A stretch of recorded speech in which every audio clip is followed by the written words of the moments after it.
Hey man, let's flash back to the 1970s. This is Old Times Is Not Forgotten, and today we're reading the Eli Daily Times from Ely, Nevada. Okay man, let's start with some Dear Abby letters that seem stuck in a time warp. That Dear Abby knew her onions. Dear Abby, before Christmas, my husband phoned me from the office to say he was bringing home a surprise for me and that I should fix a pitcher of martinis. I was so sure that he was bringing home the earrings I wanted for Christmas that I prepared the martinis, got myself all prettied up, minus my clothes, laid down on the living room sofa, and waited for him. Well, the door opened, and in came my husband with his two bosses. I was so stunned I just laid there. My husband immediately threw me his coat jacket. I guess I should have put it on, but instead I held it in front of me and ran out of the room, leaving my backside exposed. The two men left immediately, and my husband was furious. I refused to go to the Christmas party because I couldn't face those two bosses. My husband hasn't had anything to do with me since. Can you help me? No name, please.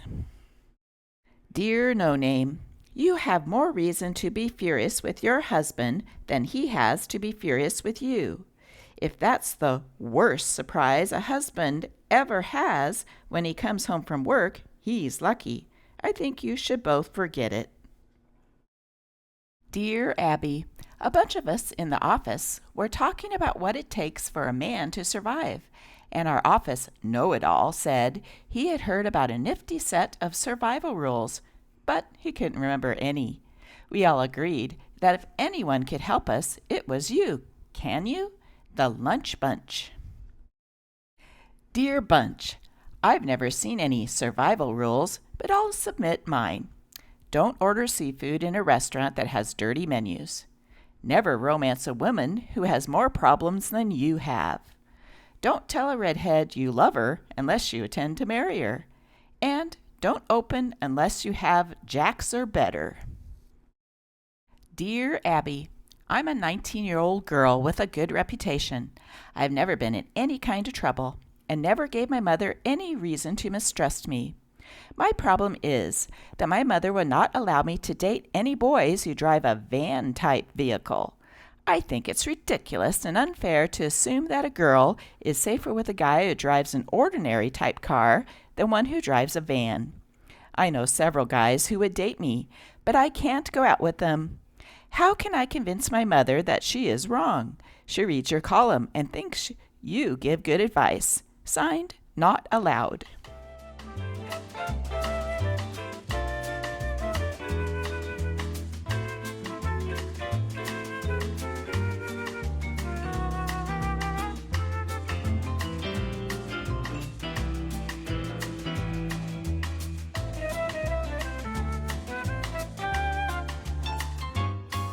Dear Not, you probably can't, but since she thinks I give good advice, tell her that I said if she raised you right, and apparently she has, because you've never been in any trouble and have a good reputation, she has nothing to worry about.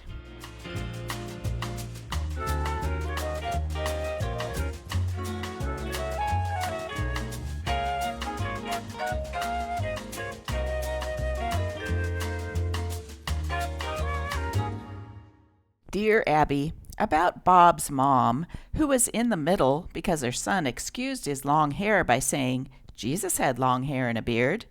It made me think of my sister's boy. He said the same thing when his folks objected to his long hair and beard. My sister replied, "So, you want to be like Jesus? Okay, Jesus didn't have a car. He had to walk everywhere, so just hand over the car keys." That same evening, the kid walked to the barber shop and got a shave and a haircut. Dear Martha, that Jesus story doesn't hold up because nowhere in the Bible does it state that Jesus had long hair. In fact, there are biblical injunctions against long-haired men in the New Testament. 1 Corinthians chapter 11, verse 14.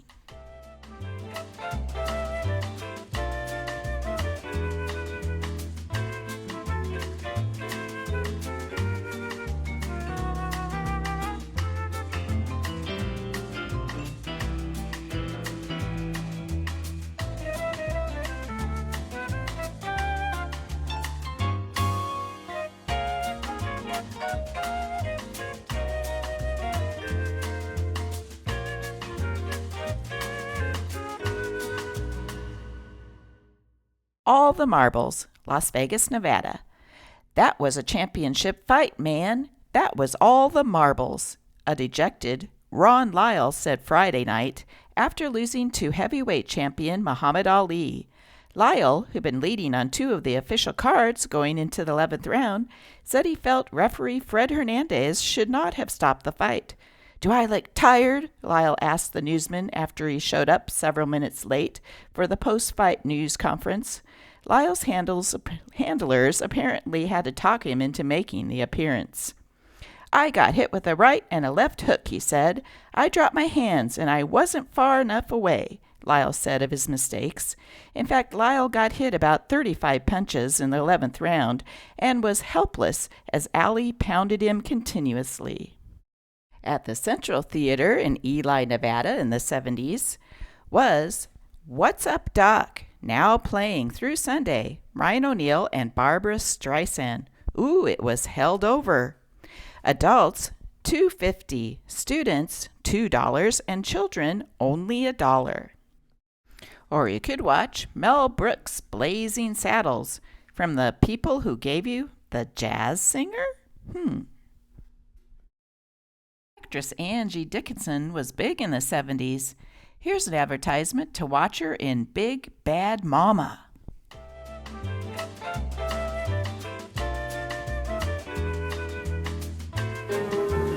Hold it right there, Missy. Angie Dickinson is Big Bad Mama. Paradise, Texas, 1932. You're a disgrace. All of you. Drinking and gambling. Kidnapping my innocent daughters and corrupting them. Oh. By God. A mother's still got some rights in this country. Hey, you can't do that. The hell I can't. I'm defending my little girl's honor. We're gonna have everything we ever wanted!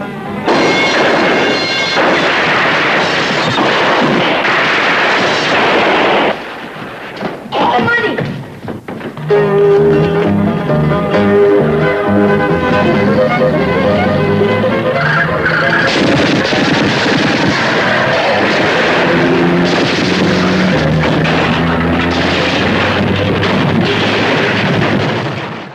In the 70s, a sexy woman was called a fox. An extremely sexy woman was a stone fox.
Here's one I found intriguing. Fast food fattening. Fast food meals come under nutritious scrutiny this month in Consumer Reports. It is predicted that by 1980, if the present trend continues, Americans will eat half their meals at McDonald's, Kentucky Fried Chicken, Hardee's, or at one or more of the many other fast food chains that even now serve up some $10 billion worth of meals a year. There's a good bit of news as far as fast food meals are concerned. The meals are a bargain for restaurant food and are filling. Now the bad news. Nearly all the meals are too heavy on calories. Several provide half the daily ration of calories for an adult male. A lot of these calories comes from sugars and sweeteners, which provide no nutrition, just a shot of quick energy. In addition, all the meals are deficient in a few nutrients considered essential for a well-rounded diet, adds a Consumer Reports. The article is entitled, Consumer Union Tries Hamburger, Pizzas, Fried Chicken, et al. And Survives.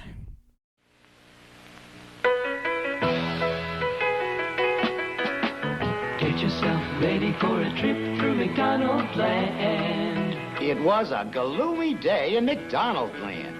No Coke. No shakes. Because the evil Grimace had grabbed all the cups. Where's the Coke? Where are the shakes? Thinking quickly, Ronald disguised himself as a mailman and... A special delivery for E. Grimace. Oh my! I've been picked for the McDonald Land Beauty Contest. Discovered at last. Picking his nicest swimsuit, off he went. Now let's get these cups back to McDonald's so we can have some triple thick shakes and icy cold Coca-Cola. I'm ready. Where's the contest? McDonald's land by McDonald's. In several of my other videos, I did our boarding house in the 20s and 30s, and look, he's still going strong in 1972. Here's our boarding house with Major Hoople. Have you boys ever wondered where we monumental achievers gain our vigor? Good nutrition. I eat the basic foods daily. Cereal grains, dairy products, protein, and particularly fresh vegetables. You're a monument all right, Major. The stone horse in the park has more get up and go. Is malt a cereal grain or a vegetable? It's definitely not a dairy product.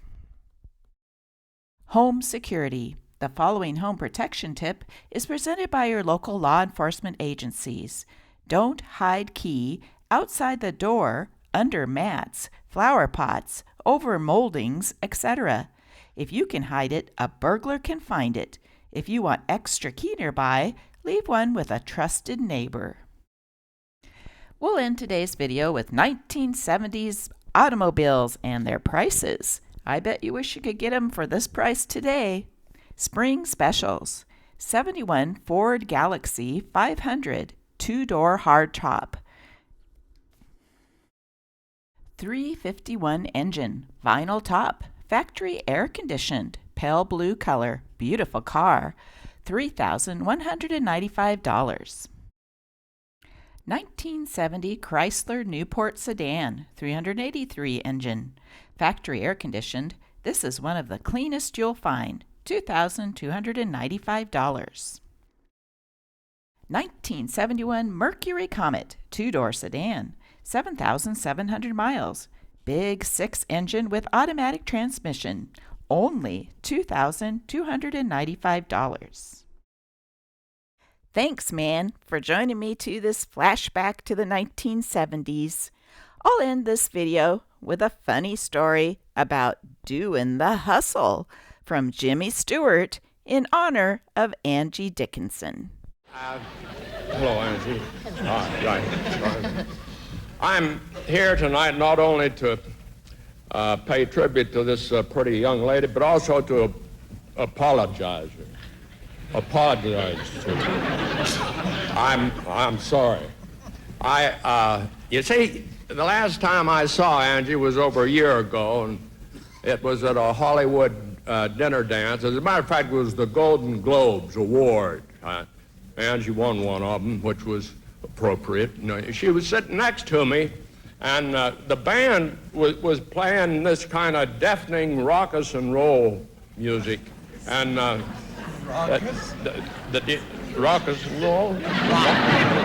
Yes, yeah. And the dance floor was so crowded, it looked like sardines packed in a can doing a fertility dance. So I shouted to Angie, I said, dancing out there has just got to be a hassle. And she said, yes, I'd love to. And so I shouted back, you'd love to what? And she said, I'd love to do the hustle. And before I knew it, she had me by the hand. We were out in the middle of the floor. Now, let me start by explaining that the hustle is a modern dance, and I'm not what you might call your typical hustler. That's true. But if you're my age, you shouldn't dance at discotheques. You know, at our time of life, Dane, you know, Our time?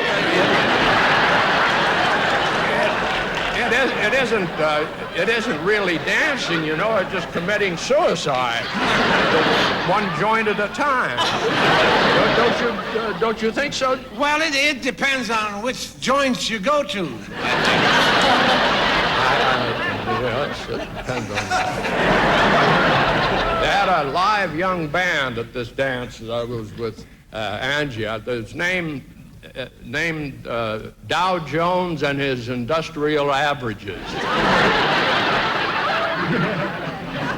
I mean, I appreciate good music, but I'm really not much for go-go dancing. Most of my go-go's already gone.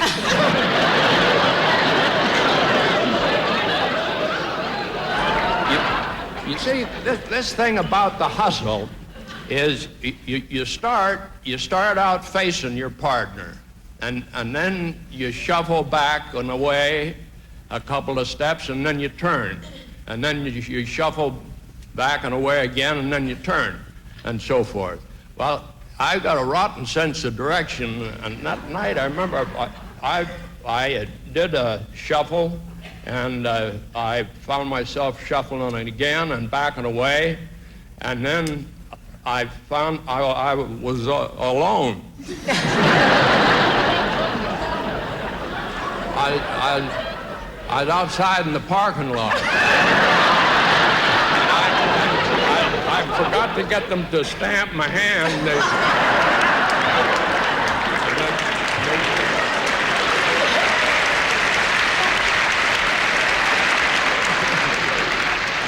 They wouldn't let me in.